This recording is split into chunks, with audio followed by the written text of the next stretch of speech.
I arrived at my own property to find a demolition crew tearing apart my mansion. The sound of heavy machinery filled the air, the smell of diesel exhaust burning my nostrils. I stood frozen, my heart pounding, watching them rip away at the house I had poured everything into. My dream was being obliterated in front of my eyes. My 100-year-old oak staircase, the one I had spent weeks planning to restore, now lay in splinters, scattered across the lawn like discarded pieces of history. The house that once stood as a beacon of hope, the house that my grandmother, Estelle Harris, had always dreamed of owning, was being destroyed. And no one seemed to care. 6 months ago, I bought this place for $127,000 at auction. Clearwater Manor, a 1920s lakefront estate on Lake Sterling, upstate New York. 6 bedrooms, 2 acres, 200 feet of private water. It was a wreck, sure, but I saw potential. I saw the craftsmanship buried under the decay, the hand-carved oak staircase, the stone fireplace built in 1924, the solid craftsman bones that could be brought back to life. I knew I could restore it.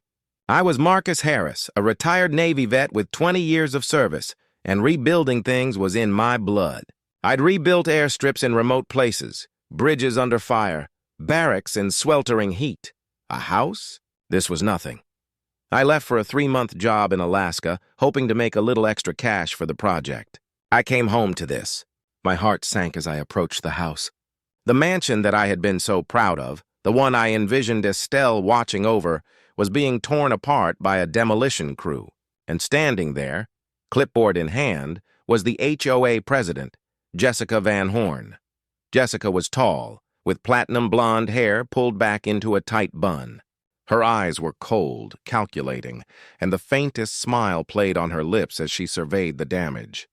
It wasn't just that she was watching it unfold, it was clear she was enjoying it. "You've abandoned this place," Jessica said, her voice sharp and dismissive, as if it were somehow my fault. I was in shock. I couldn't believe what I was hearing. I had worked so hard for this. Every penny I had, every ounce of my energy, had gone into this property. And now it was being reduced to rubble. "No, I haven't," I said, trying to steady my voice. "This house is mine. I bought it fair and square." She didn't flinch. "The HOA has decided this property is a nuisance," Jessica said, as though she were talking about a piece of broken furniture. "We'll be demolishing the rest soon." I couldn't believe my ears. "What are you talking about?" I asked, my voice shaking with a mixture of anger and confusion. Jessica's smile widened, her eyes flicking over the house before she looked back at me. "Well, sweetheart, it's a little too late for you to do anything about it. You should have known better than to buy in an HOA area. You've abandoned the house, and now we're doing what needs to be done." The way she said sweetheart made it clear. I wasn't just dealing with an HOA president. I was dealing with someone who thought people like me didn't belong in places like this. A black man with a limp and a disability check didn't deserve to own something like Clearwater Manor. She didn't just want my house.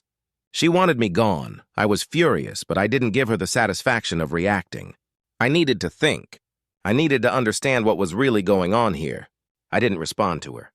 I simply walked away, my mind racing with possibilities, trying to figure out what my next steps should be. Back home that evening, I sat in front of my computer, trying to make sense of what had just happened. I dug through paperwork, reading over the property deed and the sale documents. That's when I started putting the pieces together. I Googled Jessica Van Horn, and that's when I learned who she really was. She was the widow of a local judge, well-connected and well-respected in the community. She owned several properties along the lake, properties that had been increasing in value for years. I wasn't the first person she'd tried to push out. I was just the first one who refused to leave. Jessica's name came up again and again in local real estate transactions, often linked to property deals that raised red flags. She was an agent, a member of the local planning commission, and most importantly, the head of the HOA. I began to realize something. This wasn't just about building codes or property values. It was personal. She didn't want me here, and she would stop at nothing to force me out. 2 weeks later, Jessica returned. This time, she brought with her county inspectors. They walked around the property, inspecting everything with a critical eye. And sure enough, they slapped a stop work order on me, claiming I had violated building codes. They cited an error in the survey measurements, claiming the house's foundation was off by 18 inches. I called the survey company immediately and had them verify the measurements. They were fine. There was no issue. But Jessica wasn't backing down. That's when I realized something important. This was about more than just the house. This was about power, about the systemic forces that were trying to push me out of a place I had earned. The rules didn't apply to people like me. People like Jessica didn't want someone like me to succeed. They thought I wasn't supposed to be here. My contractor, Lyle, a hard-working man with a family, pulled me aside one night. "Marcus, I can't keep my crew on hold." "I've got my own bills to pay," he said, his voice tight with concern. I understood his position, but hearing him say it out loud made it feel all the more real. Jessica's influence was working. She was forcing me to break. I spent the next few days digging deeper. I went through town records, searching for any documents or amendments that would explain what was really going on. And that's when I found it, the 2003 amendment to the town's plat map, which Jessica had been citing as proof that my property was bound by the HOA. The amendment had never been ratified by the county legislature. It was an illegal maneuver, a deal made by Jessica and her friends on the planning commission to push through property restrictions that would raise the value of their own homes while devaluing mine. I wasn't going to let this stand. Armed with this new information, I went straight to the town council. I also contacted the local paper, reaching out to Beth Ramirez, a journalist who had always been interested in stories of local corruption. Together, we began to investigate Jessica's actions. It didn't take long before the DA's office got involved, and Jessica was officially under scrutiny for her abuse of power. But Jessica didn't back down. She made me an offer I couldn't refuse. "I'll give you $300,000, she said, her voice silky smooth. "You walk away clean. No lawsuit, no mess. We can end this here." I was stunned. It wasn't an offer, it was a bribe. I had everything on record. The truth was on my side. I didn't take the money. Instead, I recorded her offer, her threats, and sent it to the authorities. The DA opened an investigation, and suddenly Jessica found herself on the defensive. The more she tried to cover her tracks, the more her past dealings began to surface. It turned out Jessica had been using her position to push other homeowners out of their properties, taking advantage of the system to enrich herself. She had been running a quiet scheme for years, and now it was all coming to light. The fight wasn't just about the house anymore. It was about exposing the corruption, the racism, and the systemic abuse that had kept people like me from owning property, from living freely. I wasn't the only one who had been targeted by Jessica's influence. She had used her position to intimidate and harass countless others. But I wasn't going to let her win.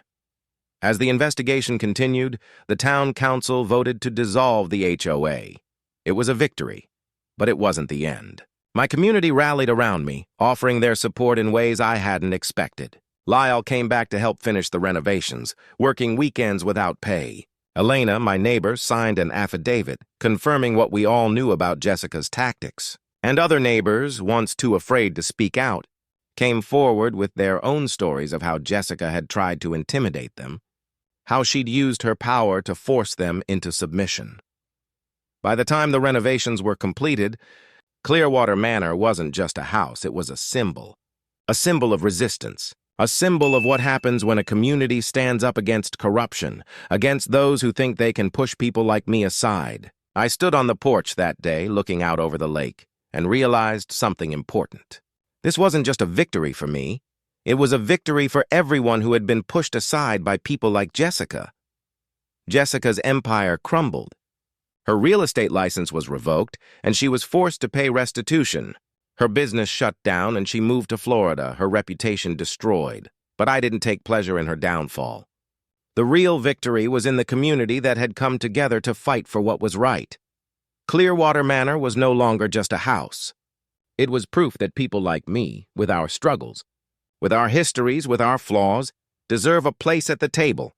If you like this story, hit that like button, share your thoughts below, and subscribe for more HOA tales and real-life neighborhood drama each week.